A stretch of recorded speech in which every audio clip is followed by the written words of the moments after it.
Le rêve, ça peut être une fuite de la réalité ou une création, une construction de la réalité qui est différente de ce que l'on voit justement pour s'éviter ou fuir quelque chose. Puis la contemplation, c'est davantage, c'est de recevoir une réalité qui est tout autre, mais qui correspond à la réalité et qui nous engage davantage dans le monde. Et puis pour moi, le poème, c'est ça. Retour dans le monde suite à une contemplation. Pour mieux s'engager dans le monde.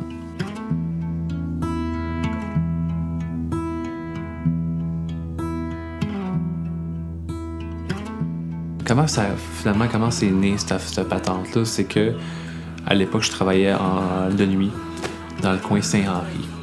Et je marchais, j'étais en train de penser à offrir des cadeaux à mes parents. J'avais pas beaucoup d'argent à l'époque. Fait que je me suis mis à écrire des poèmes, j'en ai écrit 10. Des courts poèmes, vraiment simples.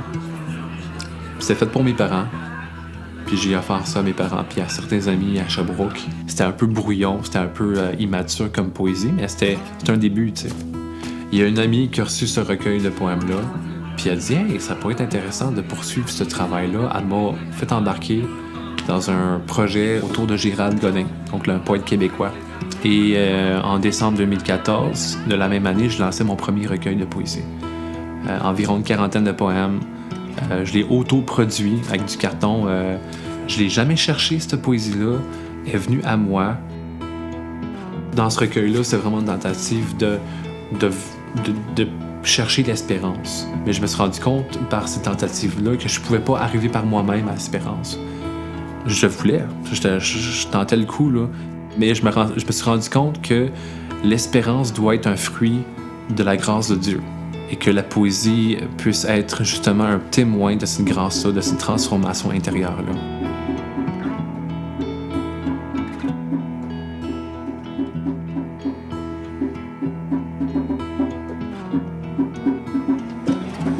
L'on retrouve par terre jusqu'à la trentaine, mince fourrure de mes ancêtres migrants.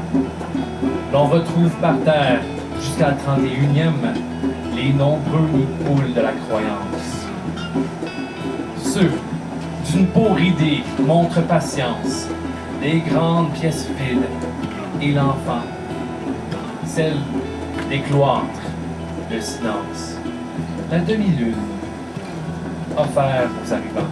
Je me suis rendu compte que je devais avoir, dans un sens, une parole extérieure, être à l'écoute de sa voix qui est étrangère à moi, qui m'amène justement à l'écouter de son point de vue à lui. Je ne peux pas commencer ma journée sans avoir cette parole-là dans ma vie.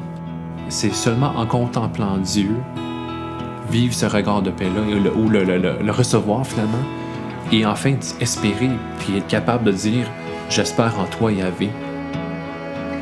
Aujourd'hui, comment que je vois ça, c'est que la poésie n'est pas pour parler de mes déboires, puis parler de comment ça va mal dans ma vie, ou parler de mes émotions.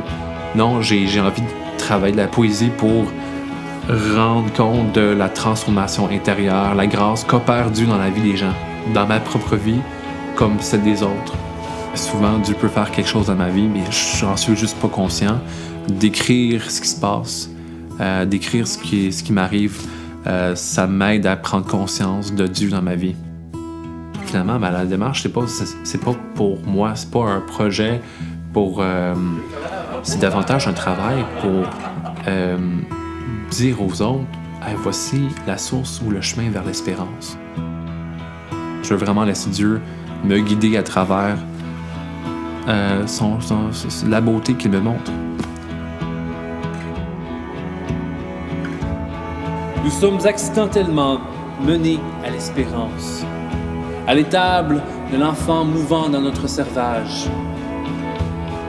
Nous sommes entourés de retrouvailles, jusqu'à ce qu'il n'y ait plus d'heures à compter. Il y a un an avec des bœufs qui braillent, parce qu'il n'y a plus d'histoire arrangée. Nous chantons une liturgie prodigue, avec un verbe de vérité et de paix. Chacun de nous sent la paille, frêle et sauvage, mêlée à la senteur de l'ajournement. Nous nous élevons lanterne dans la souffrance. Notre attente croît à mesure de notre montée. Et notre flamme se relève, verticale et craintive, de voir ces corps éteints ne pas se désenchanter.